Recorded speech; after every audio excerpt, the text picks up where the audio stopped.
2014年嘅時候咧，身體咧係有啲毛病咁樣，亦都有三高咁樣。咁咧於是咧我就決定咧就連我間公司都賣埋啦。咁咧就變咗咧係半退休啦咁樣。當然我都有啲其他自己嘅小生意做緊啦。咁我接觸艾多美咧就係透過都係朋友介紹啦。我喺2023年嘅4月啦，咁眨個眼咧都2年啦。咁喺呢2年裏邊咧就我就由飲樂麗果汁開始嘅。咁亦都係咧艾多美而家咧就都幾注重嘅一個產品啦，可以話全球都係啦我上個禮拜一都有去聽嗰個 Samuel 大哥講嗰個seminar 啦咁樣，咁亦都得益良多啦。咁事實上嚟講咧，就我呢個飲用艾多美呢個樂麗果汁咧，就係2023年4月至8月咧，都唔係好定期嘅。咁主要原因咧，因為我係大家都知道啦，因為我係做金融業咧，我係比較保守嘅人嚟嘅。咁咧，所以咧，我變咗咧係自己覺得咧係需要一啲時間。其實我接觸呢啲保健品咧都唔係第一次噶嘛，因為我都已經有接觸開嘅。咁要令到我自己覺得對呢個產品係產生一個信任咧，係需要時間啦。所以咧，當嗰幾個月咧，咁亦都好多謝黃家大師啦，喺呢度Vanessa 咧，佢都有好多跟進嘅。咁變咗咧，令到我對於公司艾多美同埋樂麗果汁都係深入了解咗啦。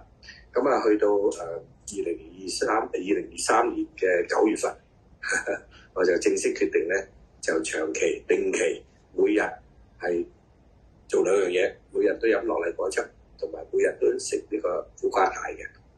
咁經過咗都有成頭尾9個月啦，去到2024年，即係舊年嘅6月咧，我就正式喺個醫學嘅化驗報告裏邊咧係確認咗啦。嗰個血糖指數咧係去到6.4，咁我諗大家都知嘅。其實咧血糖指數咧5.7至6.5咧喺香港咧就叫做邊緣咧糖尿病咧，就已經唔係糖尿病啦。如果係6.5以上咧先至叫做糖尿病嘅咁樣。咁我自己最高嘅時候咧係11.6至11.8嘅，咁都好開心嘅其實。咁當然啦，隨住呢個改善即係個作用係證明到咧，我就更加有信心啦。咁亦都咧一路了解住艾多美嘅。咁我都有參加艾多美嘅活動啦，包括成功學院啦，甚至乎咧去東莞我都去咗2次㗎啦，喺舊年嘅10月同埋12月。咁喺呢方面嚟講咧，就亦都黃家大師Vanessa 咧都好多支持咁咧變咗咧就令到我咧就係更加有信心於是咧喺舊年8月咧就去做咗銷售大師啦咁樣。咁或者就喺我先講下我自己嘅目標啦。臨尾嘅時候咁喺呢段時間咧一路到而家我都飲緊樂麗果汁。咁苦瓜太我就冇食啦。咁因為點解咧？因為有咗呢個咁樣嘅實質嘅情況咧，我係好有信心咧去推介呢個樂麗果汁俾我啲朋友嘅。咁或者講個笑話俾你聽，真㗎，真事，令到我都開心咗好幾晚瞓唔着。因為點解咧？我都好多朋友嘅，咁耐唔耐就見下嘅，唔係成日見嘅。咁咧就其中有一個咧，即係好認真，一年都見幾次嘅。咁可能佢唔係玩我嘅喎，佢好認真。佢有一次飲下午茶，Raymond，你係咪走咗去邊個醫美嗰度咁樣？哇！開心到我正彈起。點解？如果係真嘅，梗係唔值得恭喜啦，係咪啊？好似啲明星咁去俾好多錢去打嗰啲醫美係咪？咁實質上我係冇噶嘛，係咪？咁所以咧變咗呢啲咧就係間接上證明咗咧，起碼我啲朋友咧睇到我嘅身體嘅健康咧係有改善反映喺我嘅精神狀態嗰度咁樣。咁講翻正經咧就我首先咧喺呢度再要多謝Vanessa 啦，佢嘅 support 咧都好足夠嘅，同埋個跟進都好好嘅。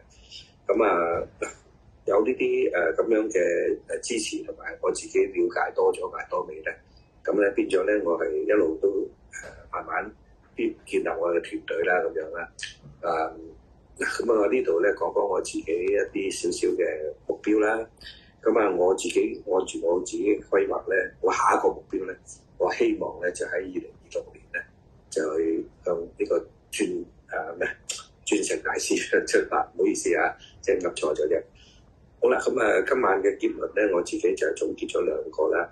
咁啊，第一咧，咁呢個保健品啦，尤其是呢個樂麗果汁啊、補肝太。咁啊，當然都仲有其他嘅，好似我最近我都開始食啲紅參，因為韓國嘅參咧都係好出名嘅。咁咧變咗咧，除咗幫到自己之外咧，亦都可以幫到我啲朋友改善嘅健康。咁呢個係事實嚟嘅。